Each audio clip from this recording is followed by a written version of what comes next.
자, 오늘은 진짜 페미니스트 여성들을 위한 영상이에요. 내가 말한 건 진짜 진심으로 야망 있는 여자들을 말하는 거야. 그 평균적으로 전체 여성 인구 중에 10명 중 한두 명 있는 그 사람들한테 해당되는 거지. 일단 제가 제목에 뭐 차별을 극복하는 가장 실용적인 방법이라고 했는데 PC는 아닙니다. PC는 정치적 올바름을 강요하는 거죠.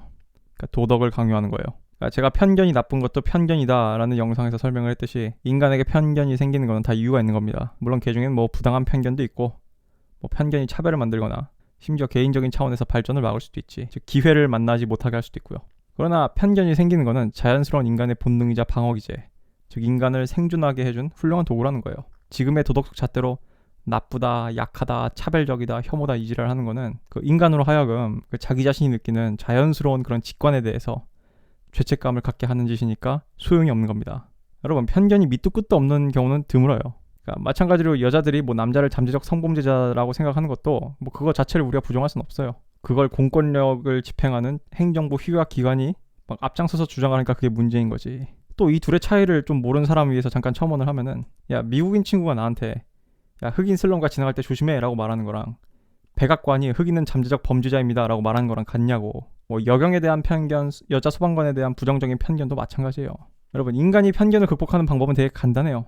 첫 번째로 내가 자주 하는 말인데 인정을 해. 그걸 무조건 뭐 기분 나빠한다고 될 일이 아니에요. 인정을 해야 돼요. 뭐 여자들이 운전을 못한다는 편견이 있다, 뭐 그런 편견을 가질 수 있다고 인정을 해줘야 됩니다. 뭐 여경들은 무용하다, 뭐 그런 편견을 인정하고 나름 합당한 근거가 있다는 것도 인정을 해줘야 돼. 그러니까 그런 편견을 가진 사람들을 차별주의자로 몰아세우지 말고 존중을 하십시오. 그걸 뭐 혐오니 뭐니 뭐 괜히 도덕 들먹이면서 억지로 그렇게 막 틀어막으면은 막을수록 오히려 반발만 커집니다. 왜냐면 그 사람들 딴에는 자기들이 정당하거든. 뭐 차별금지법이나 막 혐오무쇠 짓거리들이 사회에 부정적인 영향을 주는 이유가 그거예요. 그건 그냥 도덕이라는 이름으로 틀어막겠다는 거야. 강요된 선은요, 악입니다. 이렇게 현실적으로 이런 방법이 무용한 이유는 이미 존재하는 개인의 경험에 의한 편견을 무조건 비하하고 무조건 공격하는 것이기 때문이야. 그 사람들은요, 차별의 대상인 당신들에게 마음을 열지 않아요. 그렇게 하면 더 적대적으로 대항을 할 뿐이지. 여러분이 계속 그렇게 하면은 그냥 아예 숨겨버릴 뿐이고 그렇게 트럼프가 당선이 되는 거야. 자, 두 번째, 발레가 되십시오. 발레. 자, 여경이란 편견을 깨고 싶다고요? 그럼 혐오라고 지랄할 시간에 체급이 되고 1인분을 할 수 있는 여자들을 뽑고 똑같이 일 시켜요. 사무직으로 다 빼지 말고. 여러분, 유리천장은, 그러니까 그게 있다고 치면 여러분 스스로 깨는 거지 정부나 남이 깨주는 게 아니에요. 그 세상 만사 원리가 그렇습니다. 자, 유리천장이 있다고 치면은 그 유리천장이 왜 있을까? 만약에 있다고 치면 말이야. 자, 여러분의 망상대로 유리천장이 있다면은 그럼 왜 남자들이 여성 리더를 신뢰하지 않고 여성 고위공직자를 신뢰하지 않는 걸까요? 존나 틀에 박힌 그런 여성차별주의자의 뇌가 굳어버린 사람이라서? 아니요, 미안한데 페미니즘이 창궐한 이래로 오히려 여성에 대한 안 좋은 편견이 더 새롭게 생겨나고 있어. 자, 신여성이란 모델을 믿었던 남자애들도요, 이젠 하도 4년 내내 꼴페미들이 미디어에서, 정부에서, 언론에서 남성 혐오라고 막 발광하는 걸 봐오니까 뭐 여자는 3일에 한 번씩 패야 한다, 암탉에 울면 집안이 망한다 같은 그런 극도로 일베스럽고 혐오스러운 말이 어쩌면 밑도 끝도 없이 만들어진 건 아닌 것 같다는 생각이 들기 시작할걸요. 아니, 꼴페미들이 남자 혐오하고 지랄하는 거 보면 지금 매일매일 한계를 넘어가고 있는데 남자들도 인간인데 패고 싶을 거 아니야. 사실 니들이 남자였으면 일찍이 존나 맞았어요. 서울 시립대 여자교수 50% 뽑고 이제 뭐 대기업 임원도 여자 할당하라 그러고 권력직은 다 아무런 대가도 경쟁도 증명도 없이 뺏어가는데 너 같으면 인간인데 누군가 부당하게 어떤 기회를 강탈해 가면은 그게 남자든 여자든 안 패고 싶겠냐? 그리고 이런 식으로 세상이 굴러가면은 암탉이 울면은 집안이 망한다는 생각이 안 들겠어? 미안한데 여러분의 유리천장이 존재를 한다면은 그걸 만든 거는 양보에서 50%는 뭐 구시대적인 남자의 사고방식이라 칩시다. 그럼 나머지 50%는 뭔 줄 알아요? 그 당신들보다 먼저 앞서가면서 거기다가 똥을 싸놓은 당신들의 여성 선배들이야. 생리 공결 휴가에 대한 안 좋은 이미지를 만든 것도 먼저 그걸 사용하기 시작한 그런 여성 선배들이고, 그렇게 할당제를 뿌리고 있는 정부가 그런 식의 편견을 조정하는 거라고. 아, 이 여자란 족속들은 할당제가 없으면 고위직도 못 먹는 그런 무능한 성별이구나. 이런 편견을 사람들이 무의식에 심어주는 거라고. 그런 식으로 페미들이 사회 곳곳에 그런 인구의 절반 이상이 공감하지 못하는 그런 제도로 온갖 똥을 싸놓으면 싸놓을수록 점점 여성의 사회 진출이니 여성 운동에 대한 그런 부정적인 편견만 막 강해지는 거야. 야, 이건 백래시가 아니에요. 대의 명분만 있으면 수단과 방법은 상관이 없고 자기들에게 맞서는 사람들이 악마다 이렇게 생각하는 당신들의 그런 그릇된 우월감, 오만함이 나온 결과물이지. 물론 제가 나열한 관점들이 되게 억울할 수도 있어요. 뭐 가령 이런 거지. 남자 리더라고 해도 막 부정부패 저지르고 온갖 멍청한 짓들 하는 놈들 많고, 남자 정치인 새끼들 중에서도 앞뒤 안 맞는 위선자의 쓰레기 새끼들 차고 넘치는데, 왜 유독 여자 정치인이나 여자 사업가, 뭐 여성에게만 지랄이냐 이렇게 생각할 수 있어. 왜 여자들이 운전 못하면 김여사라 그러냐고. 김 기사는 보복 운전에, 꼬리 물기에, 난폭 운전에 칼치기 다 하는데, 심지어 그 새끼들은 상대가 여성 운전자면은 더 대놓고 난폭하게 울고 막 포근하잖아. 막 어깨 형아, 막 문신한 형아, 외제차만 보면은 찍도 못 쓰는 그런 강약약강 한남인데 말이야. 도로가 원래 남자 것도 아니고 남자들이 그냥 먼저 기어 나와서 핸들 잡기 시작한 것밖에 더 있냐고. 얘 이런 분노 이해해요. 그러니까 이런 식의 분노를 이해한다고. 근데 왜 유독 여자들한테 더 엄격하고 강한 잣대로 사람들이 접근하는 줄 알아요? 첫째, 그게 인종이든 성별이든 못 보던 낯선 사람이 어떤 환경에 나타나면은 일단 경계를 하게 되어 있습니다. 이거 인간의 본능이 그래. 그리고 좀 특이하다 보니까 자꾸 시선이 가고 또 못 믿어워. 자, 예를 들면은 유치원 선생님으로 마동석 같은 남자 선생님이 막 부임을 했어. 그러면 출근 첫날 여자 원장 선생님이 교실 문 밖에서 이렇게 쓱 보지 않겠어? 불안하게?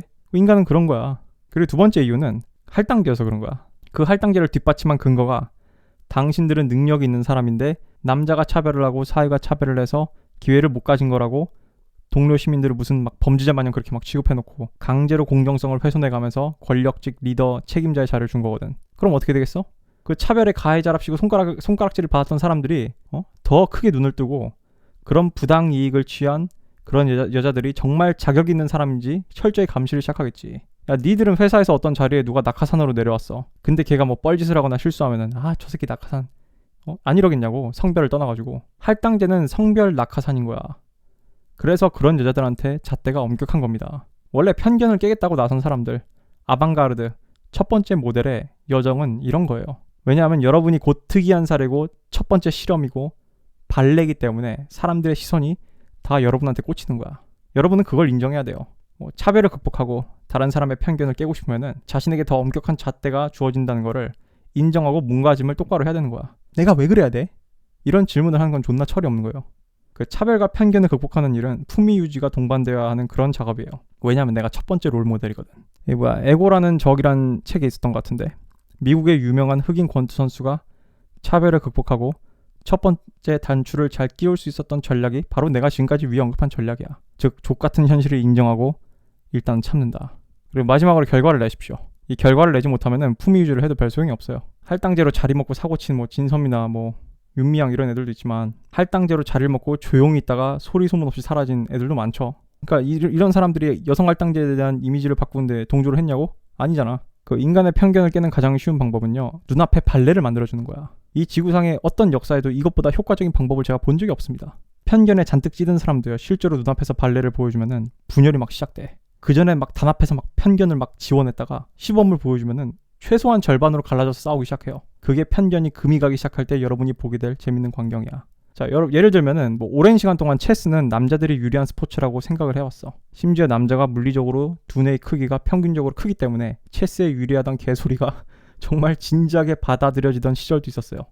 참고로 과학혁명 이후야. 그러니까 시냅스의 구조에 대해서 되게 무지했던 거지, 사람들이. 그래서 그랜드 체스 마스터는 여자가 나올 수 없다는 편견이 강했습니다. 근데 그거를 처음 깨부신 여성이 나타났고 다시는 사람들을 그 편견을 입에 담을 수가 없었어요. 왜 그게 가능했을까? 막 PC주의 덕분에?